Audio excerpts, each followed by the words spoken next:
Floyd from Newberry Homestead. Trying to save a little bit of money on my electric bill.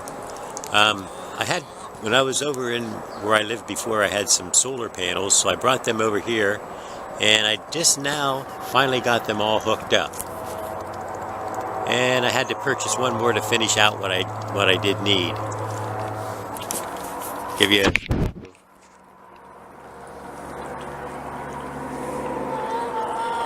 These are older than 5 years, so I'm probably only getting about 80% efficiency out of them.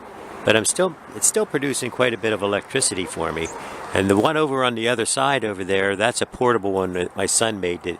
I connected that one up too. Here's the ones I just got together.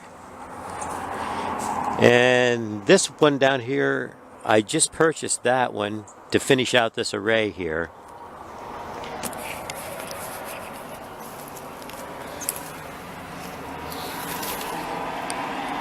As you can see, I don't have the MC4 connectors.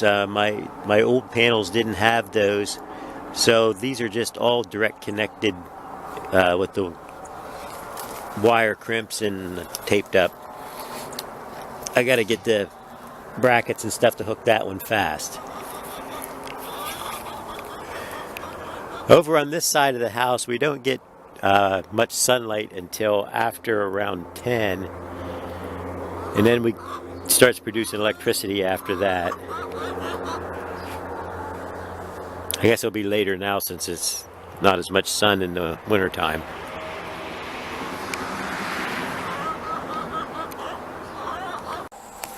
Alright, coming from this panel here, I used 8-gauge wire.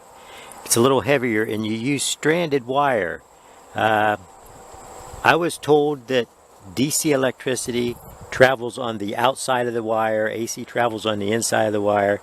So the more strands you have, the more place there is for the current to go.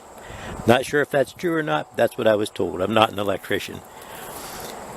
These panels are really easy to hook up, and it's actually relatively simple. You just hook the wire up to the panel, hook the other end up to the inverter, and you're producing electricity. You get the grid tie inverter, you just plug it right into a wall socket.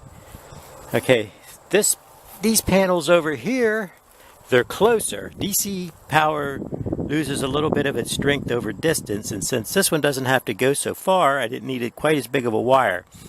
So I used 10-gauge wire on this panel. 10-gauge stranded wire. Okay, and then they just, from the panels, this is my garage here. I just drilled a hole through the frame here on the window, and you'll see in the next part where they hook up to the inverter. Also, you don't need to buy, you can start cheap. Buy one panel in your inverter. Make sure you get an inverter that's big enough that you can connect more panels up to it in the future. So if you want to start out with one panel in your inverter, it doesn't cost very much. And then you can add panels as you go. But like I said, I have 2 inverters. I started out with a 350 watt. Then I bought another inverter that's a 500 watt. And I'm planning on connecting the 2 of them together, so they'll share the load. That's about all there is to it. It's really simple. Everybody can start saving some electricity, save yourself some money. Helps your pocketbook out quite a bit. And I'll go on to the next part of the video right after this. Alright, this is where my wires over here come in through the wall, and I connect them to my 2 power inverters. Each panel has their own array, but I'm thinking about connecting the 2 of them together so they can share the load from both panels.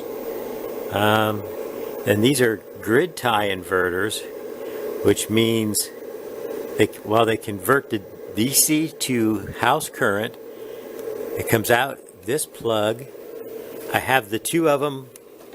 They just plug into a standard wall socket, so I have them into this power strip here, and then the power strip comes over and into this kilowatt meter. The kilowatt meter tells me how much electricity they're producing at any one time. Right now I'm getting 311, 310, somewhere right around there. You know, it fluctuates a little bit. 313 watts per hour. And that feeds directly back through the line in through my house out into the meter. I don't produce enough to make my meter run backwards, but it is a big savings for me. This is Floyd from Newberry Homestead. Have a good day.